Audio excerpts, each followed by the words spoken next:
오늘 리뷰할 드라마는 TVN 드라마 프로보노 2화입니다. 1화 마지막에는 강다이시 프로보노 팀에 들어가게 되면서 드라마가 끝이 났는데요. 2화에서는 본격적으로 프로보노 팀의 업무가 시작이 됩니다. 강다이시 처음으로 받게 된 업무는요, 바로 강아지 관련 소송이었습니다. 강다이시 지금까지 했던 재판들은 국회의원이나 재벌 같은 거물들을 상대하는 재판이었는데 프로보노 팀에 오면서 강아지 관련 소송을 하라고 하니까 강다이시 입장에서는 어이가 없잖아요. 그래서 자신을 이곳으로 스카우트해온 오정인을 찾아갑니다. 오정인을 찾아가서 프로보노 팀을 운영하는 이유에 대해 이야기해요. 알고 보니까 이 변호사들은 의무적으로 공익활동을 해야 한다고 하더라고요. 봉사활동 시간을 채워야 하는 거죠. 근데 대형 로펌 변호사들은 시간이 없으니까 그 공익활동을 대신해주는 팀으로 프로보노 팀을 만든 거예요. 일종의 예비군을 대신 가주는 개념인 거죠. 그리고 이곳에 강다잇을 스카우트해온 이유도 밝혀지는데요. 오정인은 OM 파트너스의 대표 변호사지만 입지가 그렇게 튼튼한 상황이 아닙니다. 밑에 있는 사람들이 오정인의 자리를 호시탐탐 노리고 있는 거죠. 근데 이런 상황에서 오정인이 만든 프로보노 팀이 소송에서 계속 지게 되면 오정인 얼굴에 먹칠을 하게 되고 나아가서는 대표 변호사 자리도 위험해질 수가 있는 거예요. 그래서 오정인은 자리를 지키기 위해 능력이 뛰어난 강다잇을 영입한 겁니다. 이미 사정을 이해하고 있던 강다잇은 오정인에게 딜을 합니다. 프로보노 팀의 승률이 지금 20%인데 내가 1년 동안 여기에 있으면서 승률을 50%까지 올려주겠다. 대신에 변호사협회 추천으로 날 대법관 후보로 만들어줘라 라고 말해요. 1화에서 나온 것처럼 강다잇은 아직도 대법관의 꿈을 놓지 않았습니다. 이 말을 들은 오정인은 승률 50%면 너무 헐값 아닌가? 프로보노 팀 승률을 70%까지 올려준다면 그땐 내가 한번 노력해 볼게 라고 말해요. 근데 생각해보면 프로보노 팀은 무료 법률 서비스를 제공하는 공익팀이잖아요. 그럼 프로보노 팀에 의뢰하는 의뢰인들은 대부분 변호사 수임료를 낼 수 없을 정도로 사회적 약자일 확률이 높단 말이에요. 사회적 약자 편에 서서 소송을 진행했을 때 승소 확률이 70%가 넘어간다는 건 현실적으로는 불가능하거든요. 하지만 강다잇은 오정인의 제안을 받아들입니다. 왜냐면 고졸 출신이었던 강다잇이 대법관이 된다는 건 그 불가능을 뛰어넘어야 가능한 일이었거든요. 자, 이제부터 강다잇이 맡은 강아지 소송은요, 더 이상 가벼운 소송이 아닙니다. 강다잇 입장에서는 대법관이 걸린 소송이 되는 거죠. 그래서 처음 소송 이야기를 들었을 때랑 표정부터가 다릅니다. 굉장히 비장해요. 어쨌든 이제 사건에 대해서 자세히 이야기해 볼게요. 사건은 약 1년 반 전으로 거슬러 갑니다. 1년 반 전에 소연이라는 이름을 가진 유기견 보호센터 직원이 강가에 버려진 골든 리트리버 한 마리를 구하게 됩니다. 작은 강아지가 아니라 당시에도 성견이었는데요. 보통 큰 개들은 유기견 보호센터에 오래 있지 못하고 입양자를 찾지 못하면 안락사되는 경우가 많습니다. 그래서 구조한 개가 안락사되는 걸 막기 위해서 서둘러 입양할 사람을 구해요. 다행히 카페를 운영하고 있던 노 부부가 골든 리트리버를 입양하기로 하고요. 별이라는 이름을 지어줍니다. 그 노 부부는 별이를 사랑으로 키우고요. 별탈 없이 1년 반 정도가 지나갑니다. 여기까지 봤을 때에는 딱히 문제가 없어 보이죠. 근데 1년 반 정도 지났을 때부터 문제가 생기게 돼요. 바로 별이의 진짜 주인이 나타난 거죠. 별이의 진짜 주인이라고 주장하는 사람은 유기견 보호센터 직원인 소연을 강아지 도둑으로 신고하게 되고요. 결국 이 사건은 재판까지 가게 됩니다. 재판에 가기 전에 경찰 조사를 먼저 받아야 하잖아요. 그래서 변호사 강다잇을 대동해서 경찰서에서 조사를 받게 되는데요. 조사를 받던 중 신고자가 찾아옵니다. 굉장히 고급스럽게 차려입은 사모님인데 경찰서에 오자마자 소연의 따귀를 때립니다. 아무리 신고자라고 해도 경찰서에서 폭력을 행사한다? 대충 어떤 사람인지 그림이 나오죠. 그리고 그 사람을 따라서 우명훈이라는 이름을 가진 검사가 등장합니다. 우명훈 검사는 학시 아저씨로 유명한 최대훈 배우가 연기했습니다. 경찰서에 같이 온 우명훈 검사는 대검 중수부 출신의 유명한 검사였고요. 강다잇과는 과거 라이벌 같은 존재였습니다. 우명훈 검사를 발견한 강다잇은 이 사건이 심상치 않다는 걸 눈치챕니다. 왜냐하면 대검 중수부 출신의 검사가 이런 강아지 도난 사건에 배정된다는 게 상식적으로 이해가 안 갔거든요. 알고 봤더니 신고자의 아버지가 검사장 출신이었던 거예요. 심지어 검사장 이후에 지금은 국회의원까지 하고 있었습니다. 엄청난 권력자의 딸이죠. 일단 그 부잣집 사모님은 강아지를 도둑 맞았다고 경찰에게 주장하고 있고요. 강다잇은 당연히 무죄를 주장합니다. 왜냐면 강아지를 처음 구조할 당시에 강아지 목에는 목걸이가 없었거든요. 주인을 표시하는 목걸이가 없었으니 이거는 정상적인 유기견 구조 활동이라는 거죠. 각자의 주장이 첨예하게 갈리니까 하니까 이 사건은 재판으로 넘겨지게 되고요. 재판 날짜가 잡힌 지 얼마 안 돼서 안 좋은 소식이 들려옵니다.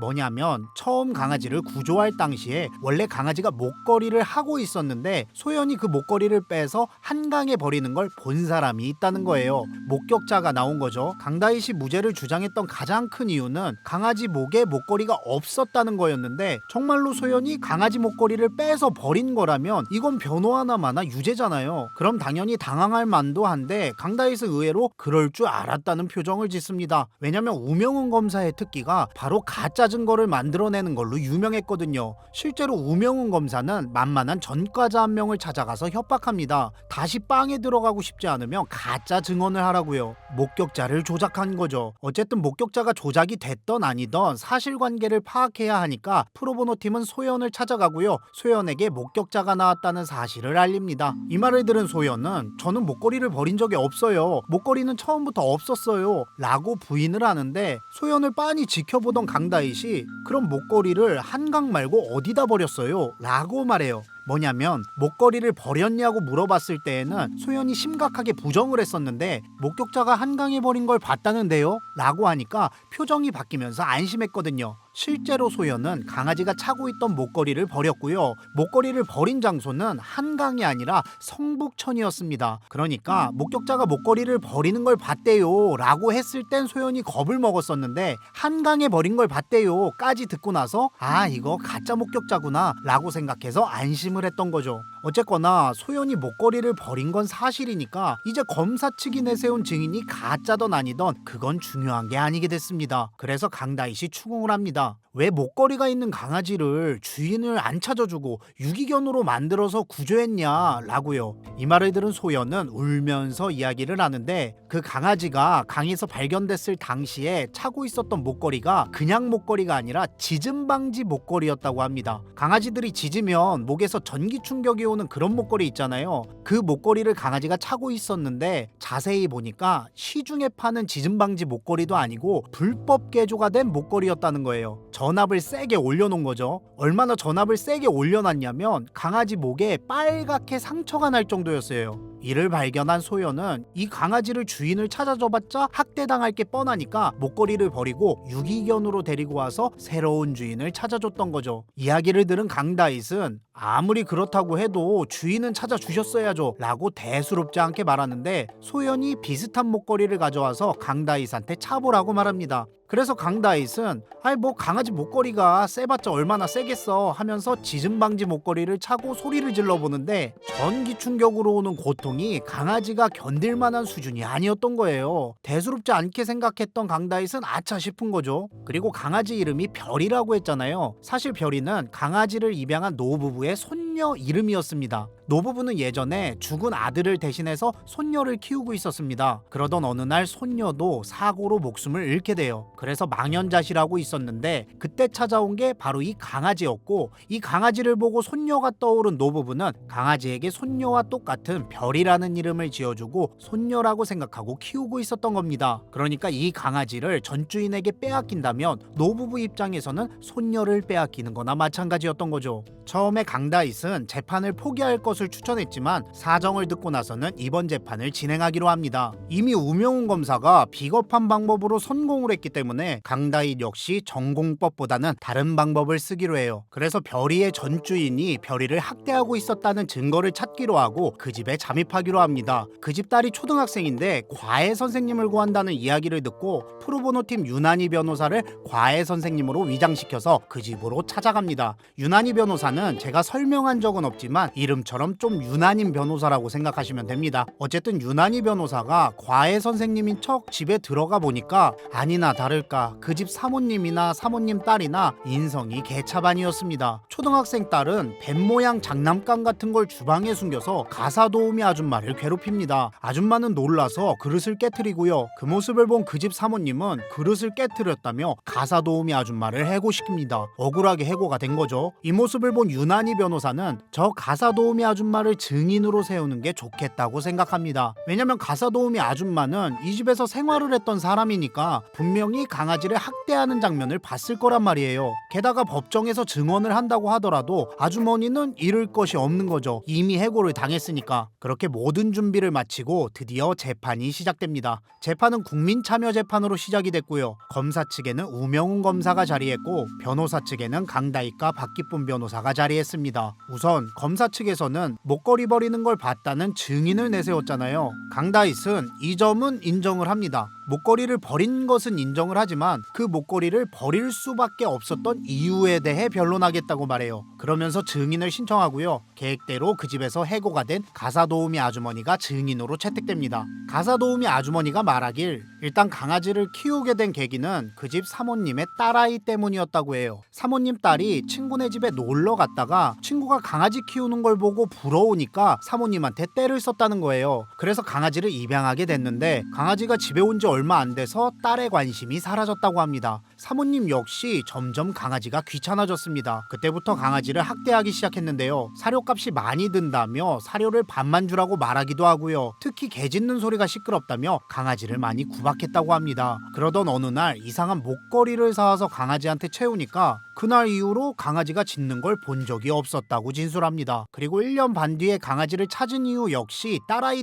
때문이었는데요. 그 집 딸아이가 우연히 노부부가 운영하는 카페에 가게 됐는데 자기네 집 강아지를 보게 된 거예요. 자기 강아지가 남의 집에 있으니까 또다시 사모님한테 떼를 쓰기 시작한 거죠. 강아지를 찾아오라고. 그 결과 지금 이렇게 재판까지 하게 된 겁니다. 가사도우미 아주머니의 증언을 들어보면 명확하게 학대 정황이 나왔잖아요. 그래서 박기쁨 변호사가 이야기합니다. 목걸이를 빼서 버린 이유는 강아지를 훔치기 위해서가 아니라 학대받는 강아지를 안전하게 긴급 피난 조치시키기 위해서였습니다. 라고 말해요. 국민참여재판이니까 배심원 쪽도 박기쁨 말에 어느 정도 동의하는 느낌이에요. 그리고 이제 우명훈 검사가 반박을 시작하는데요. 일단 증인 진술 신빙성이 의심스럽다고 이야기합니다. 이 증언을 믿을 수가 없다는 거죠. 그 첫 번째 이유는 증인은 얼마 전에 사모님한테 해고를 당했기 때문에 앙심을 품고 있는 상태다. 두 번째 이유는 이 가사도우미 아주머니가 사모님의 진주 목걸이를 훔쳐갔다는 거예요. 이거는 조작이나 뭐 이런 게 아니고 이 아줌마가 진짜로 사모님의 진주 목걸이를 훔쳐갔습니다. 왜 그랬냐고 우명훈 검사가 압박을 하니까 퇴직금을 못 받아서 그랬대요. 환장하죠. 이 말을 들은 배심원들은 또다시 웅성웅성합니다. 객관적으로 봐도 변호인 측이 내세운 증인이 신뢰가 안 가잖아요. 그래서 분위기는 다시 검사 쪽으로 오기 시작하고요. 여기에서 우명훈 검사가 결정적인 이야기를 날립니다. 지금 현재 헌법으로 봤을 때 반려견은 생물이 아니라 재산, 즉 물건으로 취급합니다. 변호인 측 말대로 긴급 피난 조치를 하려면 물건이 아닌 살아있는 생명이어야 하는데 법적으로 반려견은 물건이기 때문에 긴급 피난 조치를 시킬 수가 없습니다. 이건 명백한 절도행위입니다.